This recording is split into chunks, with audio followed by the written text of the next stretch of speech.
Thank you, Mira, for your kind introduction. We're going to present our experience working on Tabari's Jam and Bayan. All the technical information was provided by Misbah yesterday. So we are going to focus on how we dealt with the problem of, especially the problem of objectivity, creating categories in order to categorize and tag the important information in Jam and Bayan. So I'm not going to talk about the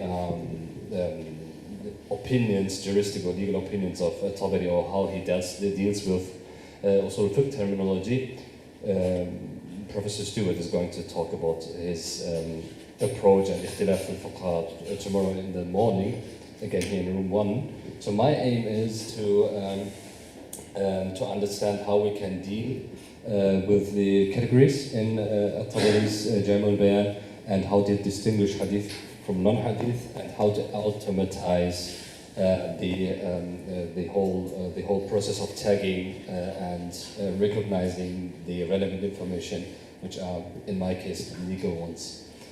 The first step we thought about is to do directly a automatized tagging with the book. So we first of all tried to find 3 lists. If you think about fiqh, you have the fortunate position that, or you have the opportunity to deal with objective categories. So I can open a fiqh book and look at it and say, okay, we have salat, we have zakat, and so on and so forth. But this does not work. As you all know, we have only a couple of Quranic verses dealing with different topics of fiqh. So we tried to find a list of chosen fiqh vocabulary, such as, do I have them here? No. Such as nikah, zakat, talaq, or, for example, to find some roots like nadaba for mandub, or jawaza for jawaz, or la yajuz, or, for example, different categories like khabith, ta'am, bil ma'ruf. But if you have ta'am, you would also tag automatically non-legal issues. For example, if you have a Quranic verse on like watini wa zaytun, it would be also ta'am, so you have a problem. And this is not related to a legal issue. So we try to focus on a different approach. We had a list of relevant Quranic verses. We thought about using Abu Bakr ibn Arabi's Ahkam al-Quran. That was the first work I thought about. And we have seen, I made a list of, it was a long list of, with the help of, with Total's help, we made a long list of the relevant Quranic verses, and we cross-checked it with Tabari's Tafsir, and we saw that Ibn Arabi, of course, had more, found more relevant issues to legal literature than Tabari does. So we kept also that, we did not keep that way to work on Tabari's Tafsir. So we went on finding 15 categories and going through all the text manually.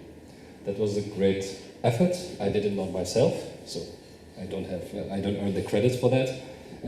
We had madrasa-trained scholars in Pakistan who got through the whole text of Tabari.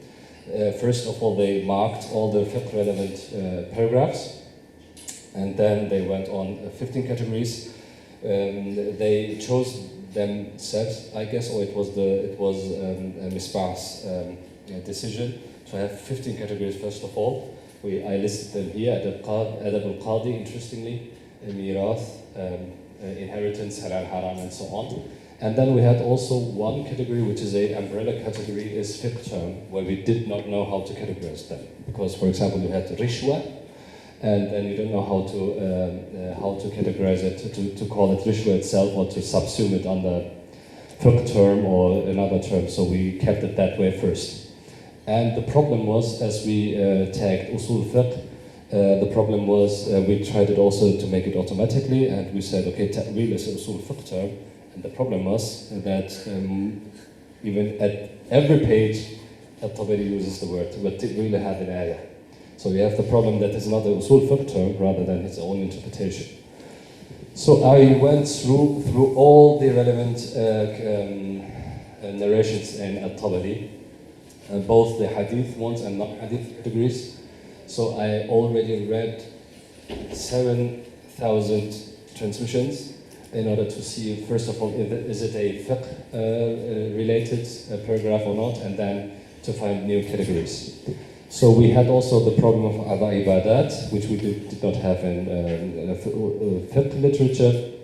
And I've tried to find new categories like buyu, hudud, aqiqah, ayman. I wanted to fulfill the whole range of fiqh-related terms. So now we have, I don't know, I have the list here. Yes, we have new subcategories. We went on from 15 categories to almost 94 categories.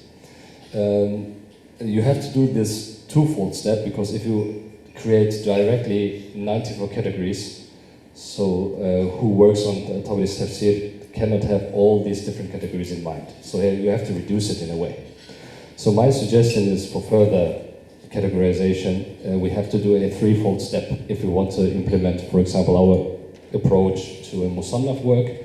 First of all, to mark all the relevant passages to fiqh. That's not a problem in the musannaf work, but for example in a hadith work or in a different tafsir work like Ibn Abi Hatim's tafsir, you have to go first of all through all the relevant passages to mark fiqh relevant narrations. I guess that the machine learning, that our data can provide relevant information for the machine learning process. And then the second step would then be the decision between ibadat, mu'amalat, and uqubat. And the third step would then be each portion related to a group of researchers working on the ibadat, finding salat, zakat, and so on and so forth, and the mu'amalat like buyu and so on and so forth, and the uqubat, we have then the different hudud categories. Our main problem is, again, fiqh term. For example, if you have mal as a fiqh term, it is not always related to a legal problem. So how to deal with that problem, we don't have a solution yet. And usul fiqh is also a problem, especially if you look at Tabari's work. You have not the terms am and khas as we use it in usul fiqh literature. He, for example, does not say am yuradu bil khas or the other way around. He says like khasun zahirihi amun batinihi, or the other way around. So he uses zahir and batin in a totally different way. What we have done is also we marked the fiqh choices of Tabari. I could not read them yet. I will do it inshallah in a year. Also, so this is the threefold step, and this is my last slide, and then I can hand over the mic to total challenges and possibilities. So we have many possibilities because we marked also the hadith and non-hadith reports. When I say non-hadith reports, hadith reports, we use, because of the XML program we use hadith in its broader sense. Everything which has a sanad is a hadith for us. Everything which has a no sanad is a non-hadith. We know that we have to decide whether that we have to distinguish between marfu, mawquf, and maqtu hadiths. We are going to do that because we also mark the rawis. But we can, as Misbah already showed, we have the numbers of the fiqh relevant narrations in Tabari. We can create statistics with a click. We can see the percentage of also the subcategories, how much, for example, we know that nikah related issues in the Quran is much more relevant than other fields of Islamic law, that's clear. But you have a clear number, you have a percentage that also helps you to interpret the relevant data. What we can do is also to see the regional distribution of knowledge. You can, with a click, you can see like Ibn Abbas positions on different fields of fiqh, of law, and then you can also see how this was distributed to other areas, like the Meccan understanding of law and the Medinan understanding of law. But this is also crucial for further works. We can have a much more clear understanding of the regional distribution when we implement also our methods to musannaf works, because we have only a few legal transmissions in Tabari's tafsir if you compare to musannaf works or sunan works. So we can also make advanced research. I skipped that one because Misbah already talked about it. And the other advantage is that we have a multiple tagging of one riwayah. So if we have talaq, we always also have nikah. So if one looks for nikah, you can also see information for talaq because it is related to each other. that one, Misbah already spoke about it as well. The great problem is if machine learning can help us to find automatically legal transmissions rather than going through the whole text. That's for my part. I don't know what that is. To